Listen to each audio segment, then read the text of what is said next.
Bonjour Cécile Dejoux. Bonjour Thibault. Vous êtes maître de conférence au Conservatoire national des arts et métiers, le CNAM, responsable opérationnel du Master RH et professeur affilié à ESCP Europe. Et je vous reçois à l'occasion de la parution de votre dernier livre intitulé Management et Leadership aux éditions Duno. Alors, première question, qu'est-ce qui différencie un leader d'un manager?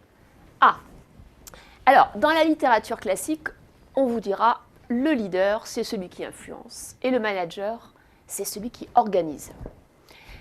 Alors, c'est vrai qu'il y a énormément de recherches sur ces deux sujets. Moi, j'aimerais dire qu'en fait, aujourd'hui, le manager, c'est celui qui gère des problèmes, qui essaye de trouver des solutions. Et le leader, c'est celui qui va essayer de penser demain. Donc, la grande caractéristique qui différencie le manager et le leader, c'est le temps. Le manager, il est dans le quotidien, il est dans le court terme, il est dans l'efficacité.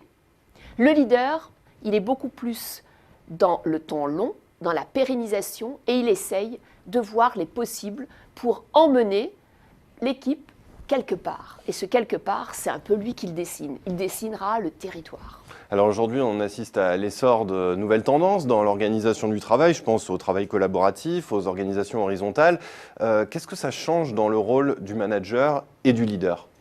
Alors, je pense qu'aujourd'hui, c'est vrai qu'il y a la transformation numérique qui touche toutes les entreprises, des entreprises innovantes, des entreprises classiques qui se posent cette question, comment essayer de surfer et comment essayer de faire en sorte que le numérique touche la culture des managers et des leaders et comment faire pour que cette culture soit opérationnelle, que ce ne soit pas que des mots.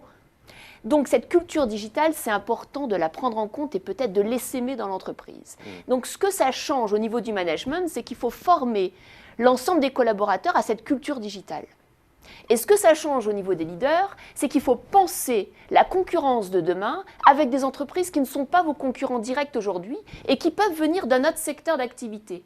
On l'a vu dans les exemples sur la restauration, sur par exemple le principal concurrent aujourd'hui dans le secteur automobile, ça va être Google, Google Car. Donc en fait, c'est vraiment ça. Le manager doit penser l'acculturation des personnels à la culture digitale et le manager doit penser la stratégie en essayant d'imaginer comment ceux qui viennent du numérique peuvent demain être des concurrents très très rapides, très potentiels et très dangereux. Sur ce rôle du manager, Xerfi Canal recevait il y a peu Robert Papin, le fondateur d'HEC Entrepreneur. Il disait que le défi de tous les managers aujourd'hui, c'est de faire de leurs collaborateurs de vrais entrepreneurs. Vous êtes d'accord avec cette analyse? 100%. 100%. Le professeur Papin est une icône en management. C'est vraiment lui qui a créé le sillon de l'entrepreneuriat et de ses grandes recherches en innovation. Et je complète tout à fait ce qu'il dit. Aujourd'hui, chacun de nous doit à la fois être un manager et un leader. En fait, la question, c'est pas est-ce que je dois être manager ou est-ce que je dois leader, c'est dans ma façon d'être, quel est mon talent? Qu'est-ce que je fais de différent, mais avec plus de performance que ceux qui font la même chose que moi? Comment est-ce que je peux organiser, être un manager? Comment est-ce que je peux influencer une communauté à l'intérieur ou à l'extérieur de l'entreprise? Être un leader. Et ma réflexion, mon introspection, ma valeur ajoutée, c'est de positionner le curseur entre manager et leader. Donc on doit tous aujourd'hui se penser en talent et se penser en manager et en leader. Mais alors justement, est-ce que cela, on l'apprend à l'école? Très bonne question. L'école est essentielle. L'école, c'est un lieu de rencontre où on va pouvoir à la fois rencontrer des intervenants, des professeurs, réfléchir, rencontrer des personnes qui sont comme nous, donc en situation d'apprentissage. Et c'est aussi un lieu de diffusion de connaissances, avec confrontation de cette connaissance grâce à des exercices, qu'est-ce qu'on a appris, comment on l'a compris, donc apprentissage. L'école est indispensable et surtout, il faut bien comprendre que même si le numérique aujourd'hui est un facteur de progrès et nous permet d'aller vers de nouveaux outils pédagogiques, le numérique doit donner de la puissance au présentiel et doit redonner à l'école sa place au cœur de la cité. Et c'est le rôle de l'école de faire émerger ce genre de profil, manager et leader? L'école est essentielle pour réfléchir. Donc l'école doit apprendre à chacun à avoir des outils pour organiser, gérer son temps, donc à devenir un bon manager. L'école doit apprendre à chacun à se connaître, donc savoir comment je peux influencer les autres et être demain un bon leader. Mais ce n'est pas à l'école qu'on apprend à être manager, car on l'apprend en situation.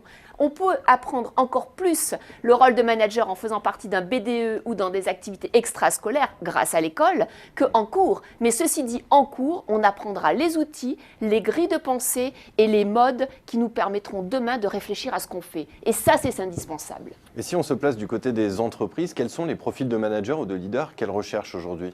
Alors j'aime beaucoup citer les travaux de Catherine Voynet-Bourdoul qui a expliqué dans un très beau livre sur la spiritualité qu'en fait aujourd'hui c'est vrai que les entreprises cherchent des personnes qui réfléchissent à qui elles sont, quel est le sens qu'elles donnent à leur travail et comment elles peuvent avoir une inspiration spirituelle par rapport à leur métier de manager ou de leader pour pas être spirituelle. Oui, tout à fait, pour ne pas être dans ce burn-out ou dans ce nez dans le guidon qui caractérise les managers d'aujourd'hui.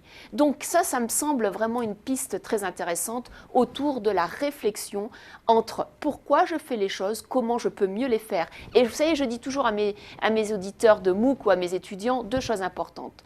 S'il y a une chose à faire chaque jour, c'est de se dire qu'est-ce que j'ai appris.